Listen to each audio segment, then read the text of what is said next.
Welcome to Karma Chronicles. Please like the video and subscribe. Let's begin. You're still doing that. What is it, cyber cop thing? Heather tilted her wine glass and smirked, loud enough that everyone at the table looked up. Government IT clerk, she added like a punchline. I smiled and nodded like it didn't sting. I was used to it. Every family dinner, same joke, different setting. My name's Michelle. I'm 43 years old. I live in Fairfax, Virginia, and I work for IRS Criminal Investigations, Cyber Division. Specifically, I trace digital assets in money laundering cases. But that's not what my family thinks. To them, I press buttons in a cubicle and maybe fix printers on the side. Heather, my older sister by 2 years, runs a flashy fintech startup called CoveLoop. She's on magazine covers, has investors calling her a visionary, and brings champagne to Thanksgiving. I bring pies, homemade. Not that anyone ever compliments them. At these get-togethers, Heather's the show. She talks about VC funding and blockchain integrations like she's pitching Shark Tank. Our parents eat it up. Dad asks her about Series A rounds like he actually understands what that means. Mom brags about her interviews and panel appearances. When someone asks what I do, Mom shrugs and says, something with data entry for the government. They never ask for clarification, never once said, Michelle, tell us what you really do. And I've never corrected them. I can't. My work is classified most of the time, and even if it weren't, I've never been the type to chase attention. So I let them believe what they want, that I'm the plain one, the quiet one, the one who never made much of herself. It's safer that way. Quick note, before we start, how's your day going and where are you joining from? Michelle works with spreadsheets, Heather said once, at a 4th of July BBQ, like a digital hall monitor. Everyone laughed. I laughed too. Just enough so no one would see how tight my jaw was. The worst part, it's not even malicious. It's casual, offhand. That's what makes it stick. Like it's just the truth and I'm being overly sensitive. But I've spent the last 12 years chasing international crypto laundering rings, seizing wallets worth millions, and testifying in federal courtrooms.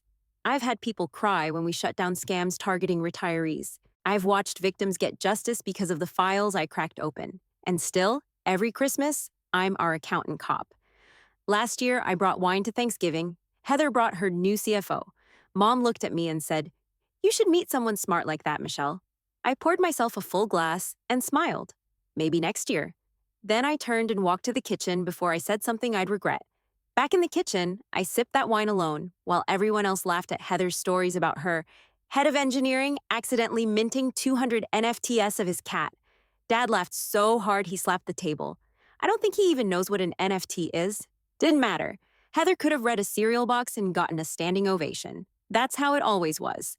12 years of it. Cookouts, reunions, holidays, all the same script.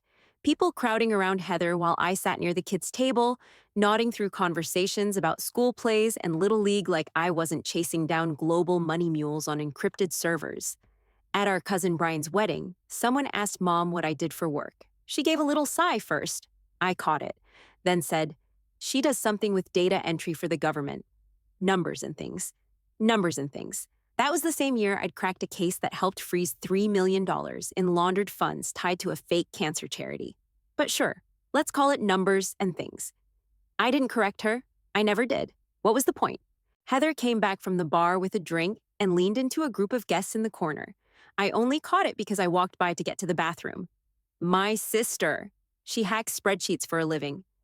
Laughter, real laughter, someone clapped.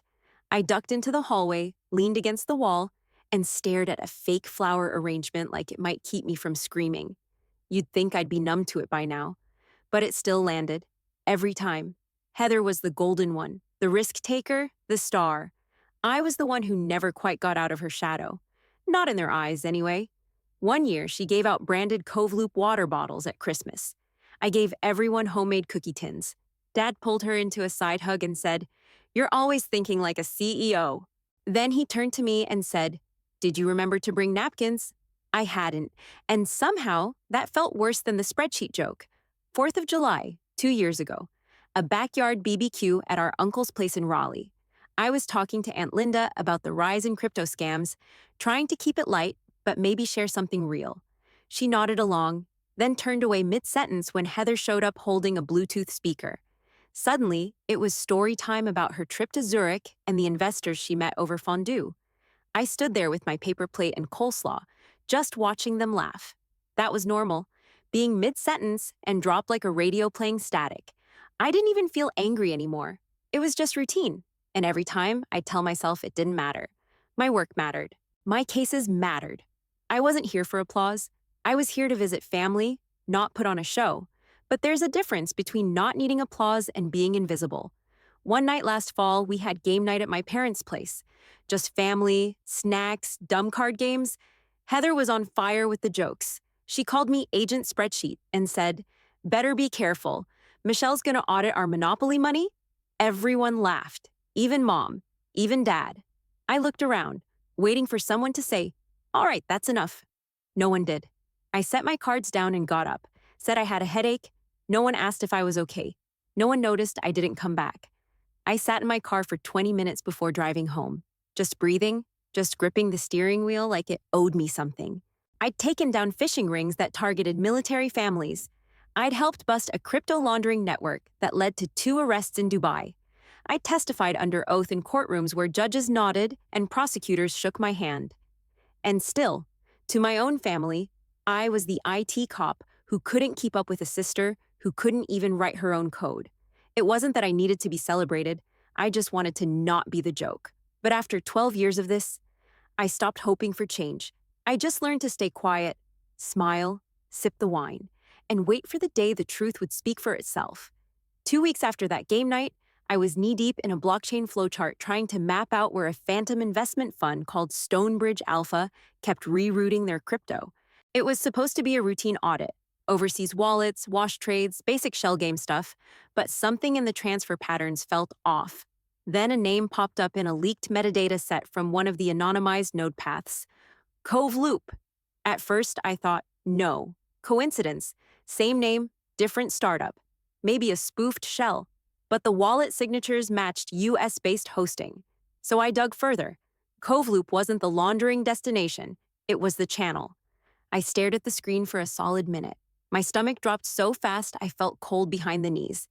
I pulled up archived transaction hashes, cross-checked them through an obfuscated root scan, and ran one of our red flag scripts.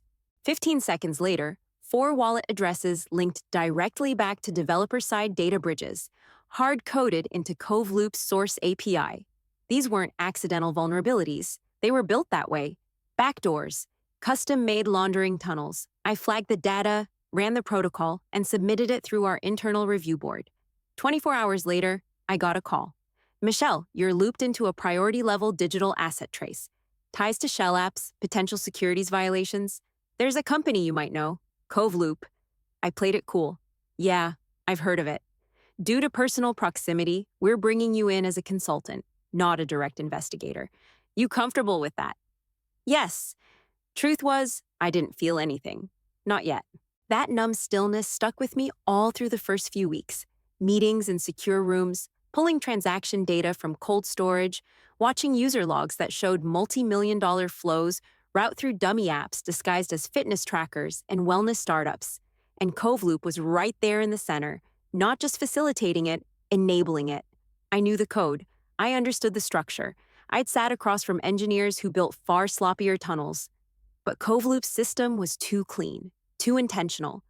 Whoever wrote it knew what they were doing. I knew Heather didn't code her own product, but this wasn't some junior dev's mistake. The backdoors had executive-level deployment sign-offs. That meant she approved them, if she didn't request them herself. I read the emails, reviewed Slack exports. One conversation stood out. Her CTO had written, "Just confirming you want the quiet routing layer live in the beta build." Heather replied, "Yes, do it." But no mentions in the documentation. That's not oversight. That's intent. Still, I kept it professional, detached. I reviewed the intelligence, logged my notes, flagged the new accounts, joined briefings when asked. I never brought emotion into the room. But behind the silence, the weight started to build.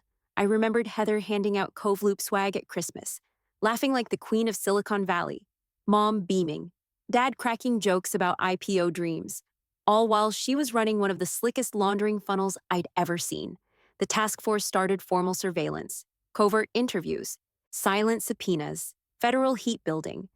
I was looped out of day-to-day field operations for conflict reasons, but I was still on call for consultation. One morning, I got an encrypted file from the legal team. They wanted me to verify if a certain transaction schema looked like her system. I opened it. Same node pattern, same dynamic wallet splits, same reroute timing down to the second. I typed back. Confirmed. Origin protocol matches Cove Loop's modified backbone. A federal case was open less than 48 hours later. I didn't tell my family, not a word. Not when my parents sent a group text about Heather being featured in another fintech podcast. Not when Heather posted a filtered pic of her speaking at some startup accelerator and tagged it #WomenInTech, #BuildTheFuture. I didn't even flinch when Mom forwarded it to me with, "You should try public speaking. You'd be great." All I said was, "Busy week, hope you're good." Then I went back to work because the truth was coming, fast, and I didn't need anyone's permission to bring it forward. I was sitting in the secure terminal room on the 5th floor, badge still clipped to my belt, coffee gone cold, when the live feed kicked in. The product launch had started exactly at 10 a.m. Pacific. Investors, media, some half-baked tech influencers trying to look important in designer hoodies. Cove Loop banners behind the stage. Heather in her white blazer and heels, walking out with that same smooth confidence she always used to float through our family gatherings, like nothing could ever touch her. I kept one eye on the video and the other on my monitor, where our field team's timestamps lined up, clean and tight. At 10:36, 2 agents entered through the side door. Plain clothes, badges out. They moved fast. Heather was mid-sentence, talking about our next big leap in tokenized identity systems, when she turned and saw them. She froze. The mic picked up her voice as they approached. "Excuse me, this is a private..." "Ma'am, we have a federal arrest warrant. Please step aside." One agent took her arm. She jerked away, but the grip tightened. "What the hell is this?" "I haven't done anything. This is a mistake." It wasn't. She was read her rights in front of 200 people, a live stream camera still rolling, and a wall of shocked faces trying to process what was happening. One investor in the front row stood up like he was going to argue, but then sat down just as fast. The charges were serious: wire fraud, conspiracy to launder money, and sale of unregistered securities through a deceptive digital platform. They cuffed her and walked her out. Clean, controlled, no yelling, no chaos, just final. I didn't flinch. I just sat there with my hands folded in my lap, watching my sister's career fall apart in high definition. 20 minutes later, my phone lit up. MOMCELLI ignored it. A few minutes after that, it rang again. Heather this time. I let it buzz once more before I answered. "Michelle." "Oh my God. You saw, right? You know people, don't you? You work in cyber something? Can you talk to someone?" Her voice was cracked, but still fast, like she thought charm might help, like she hadn't absorbed what just happened. "I need this to go away." "You understand this stuff. Can you get it dropped? Or stalled? Something." I stared at the wall while she talked. "You there, Michelle?" "I'm here," I said. "Can you help me or not?" I didn't raise my voice. I didn't rush. "I'll see what I can do." Silence, then a weak, "Thank you." She hung up first. I set the phone down and sat still for a long time. My coffee was cold. The room felt colder. She still didn't get it. She didn't understand that there was no backdoor out of this. No phone call that could undo a federal case. No charm that could unlaunder millions. No clever headline that could erase the paper trail burned into public record. She had done this.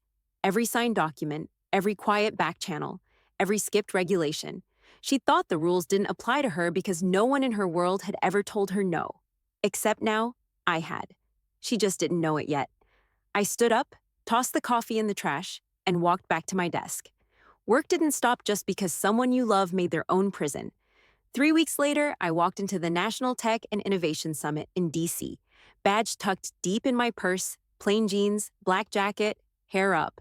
Nothing flashy, nothing that would get me noticed. My supervisor, Agent Ramirez, was speaking on a federal cyber enforcement panel in Ballroom C. That's why I was officially there. But I had one eye on the main stage, where Cove Loop had been cleared to give its final investor statement. I already knew Heather would be the one speaking. She was out on bond, terms negotiated by her army of lawyers, and this summit had been scheduled for months. The feds let her attend under strict conditions. PR damage control. One last Hail Mary. I slipped into the back row 20 minutes before she went on. Half the room was press, The other half looked like finance bros in tailored joggers pretending they weren't sweating through their collars. Heather walked out in a tan suit like she was trying to rebrand herself as the humble survivor. Her hair was flat ironed, makeup lighter than usual, no flashy jewelry, just the same tight smile I'd seen since high school, the one that meant she was about to talk her way out of trouble. "Thank you all for coming," she started, voice steady. "I know the past few weeks have been full of confusion and misinformation." Bullshit. She launched into a speech about being misled by internal developers, about trusting the wrong teams, and moving too fast in an unregulated space. The crowd shifted a little, polite, still listening. Then came the pivot. "I want to talk about the culture of fear that's been created around tech innovation," she said, stepping closer to the edge of the stage. "The agencies that claim to protect the public, but have no idea what we're actually building. They can't keep up. They don't speak our language." I stiffened. Heather kept going. Her voice got lighter, like she was telling a joke, just among friends. "My own sister works in government tech enforcement," she said. "You know, the people who couldn't program a flashlight app but somehow think they understand blockchain architecture." Laughter, not much. Nervous, but some people chuckled. My chest burned. Not from embarrassment, I was long past that, but from how easy it was for her to slip right back into it. Even with a federal case hanging over her head, she couldn't help herself. She still thought this was a game, that I was still just the punchline. Then the moderator, a middle-aged guy with reading glasses and a calm voice, leaned into his mic.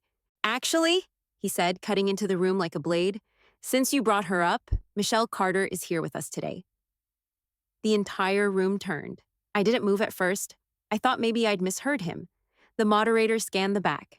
"Michelle, would you be willing to join us for a moment?" A pause. Then Agent Ramirez, seated in the front, nodded to me once. I stood. All those faces shifted. Phones came up. Whispers started. Heather looked like she'd been slapped.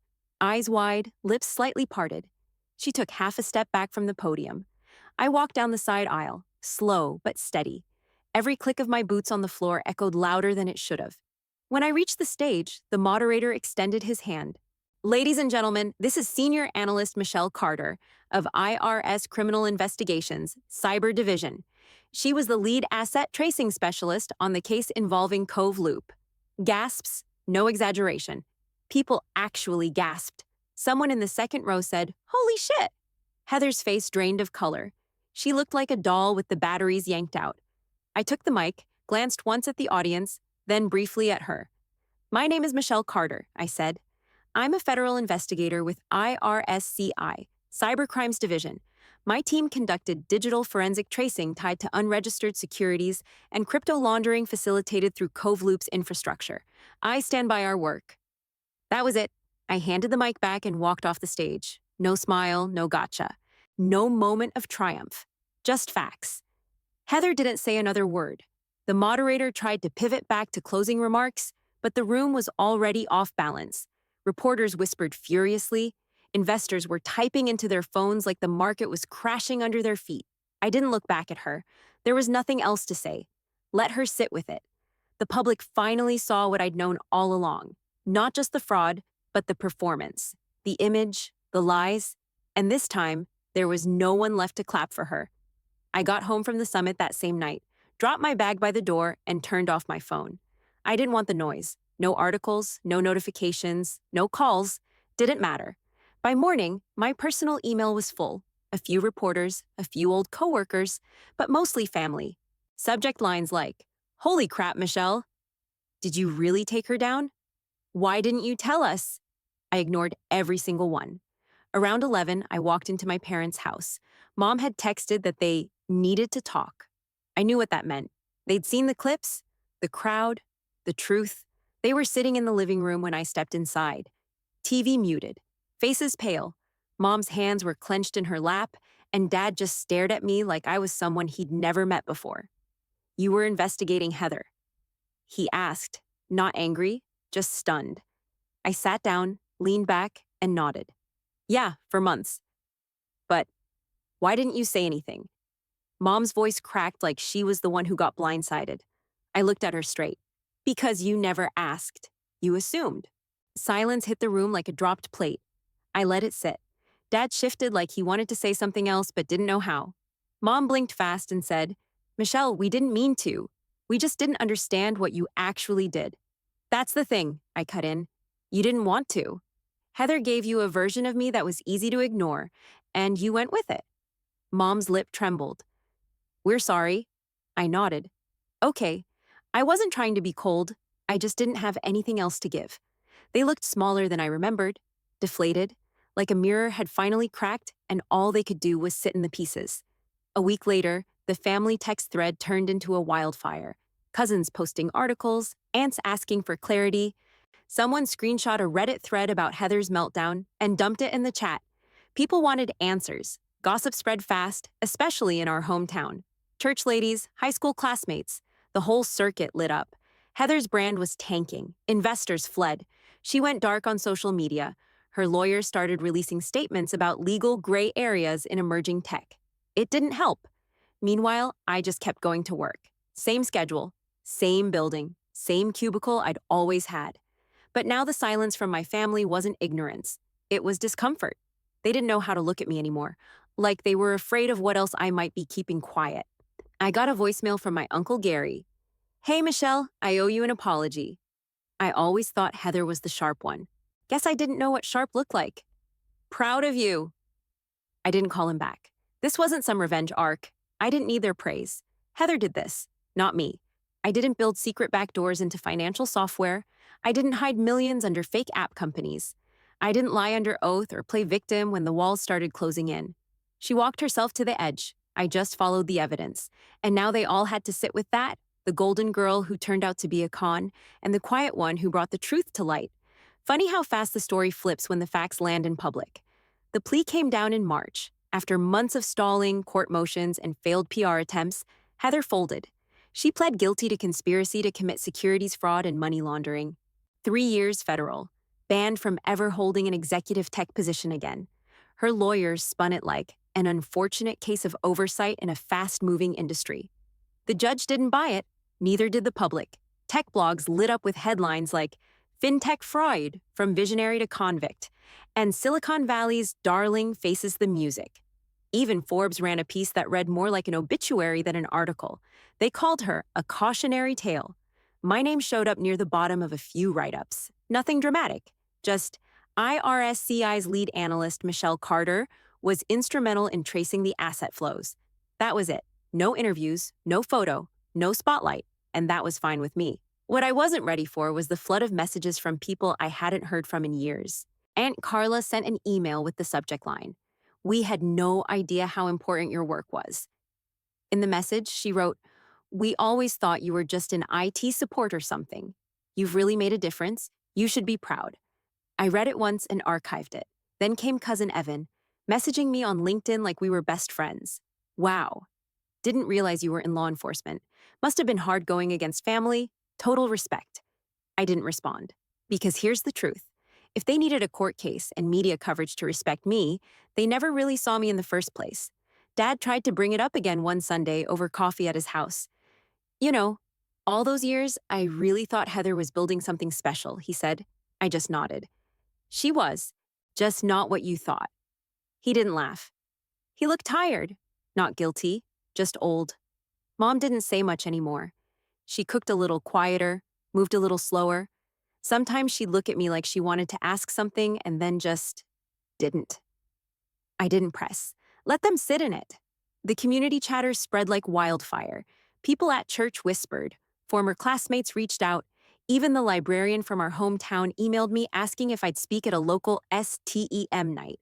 I politely declined. I wasn't interested in rewriting my image for people who never cared to understand it in the first place. Heather's name was stripped from Cove Loop's website. The company dissolved within 2 months. Investors pulled out. Her former CTO released a public statement claiming he was unaware of the true intent of certain features. Maybe he was. Didn't matter now. The machine she'd built burned out from the inside. She did that, and all I had to do was follow the data where it led. I wasn't proud. I wasn't smug. I was just done chasing recognition from people who only clap when the world tells them to. The message came on a Thursday morning. No intro, no fluff. "I'm out. I'd like to talk. Just you. No pressure." It was Heather. I stared at the text while standing in line at the taco truck near my office. Same one I hit up every week. No suits, no startup lingo, just city workers, Fed agents, and worn-out locals trying to get through the day.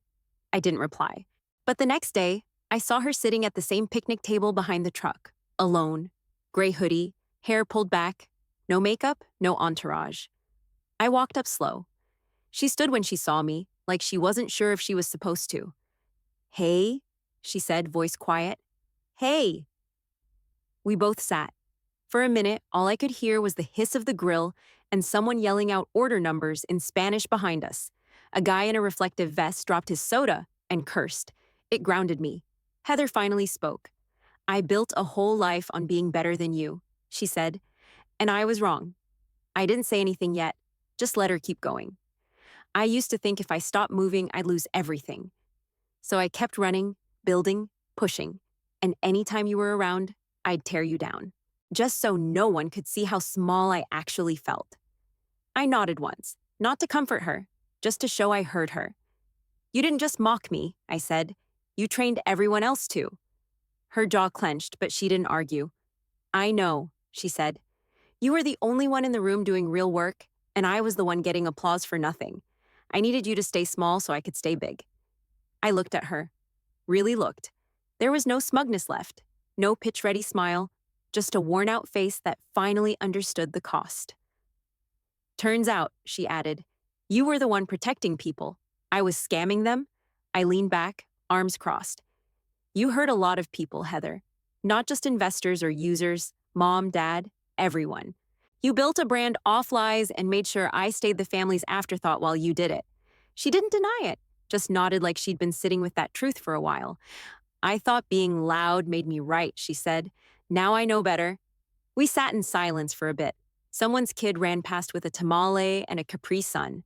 The smell of grilled onions floated by. "You hungry?" I asked. She looked surprised. "A little." I got up and ordered 2 tacos for her. Chicken, no salsa. She used to hate anything spicy. Brought them back, handed her the tray without a word. She took it with both hands like it was more than just food. "I'm not asking for forgiveness," she said. "Good," I replied, "because I'm not handing it out."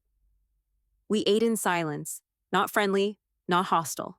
Just 2 people who had finally stripped all the fake stuff off and were sitting with what was real. I didn't hate her. I wasn't angry anymore. I just wasn't in her shadow now, and I never would be again. A month later, I stood in the back of the VFW hall near Arlington, sipping cheap white wine from a plastic cup and listening to cousins argue over folding chairs.